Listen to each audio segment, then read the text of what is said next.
एक लाइन विरह में कव्वाली की लाइन होगा।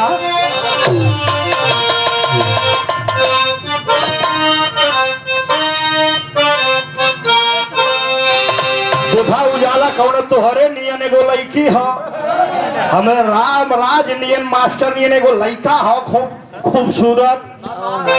वह कहा कि जब से इनकी जवानियाँ चढ़ी है,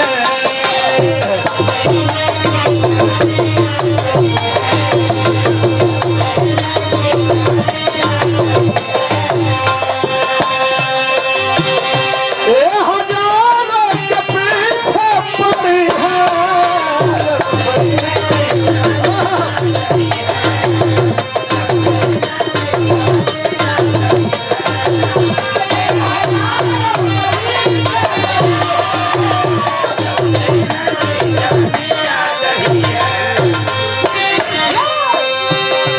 जब से इनकी जवानियाँ चढ़ी है,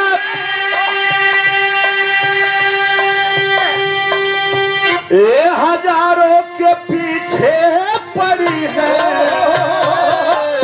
दिल लगा कर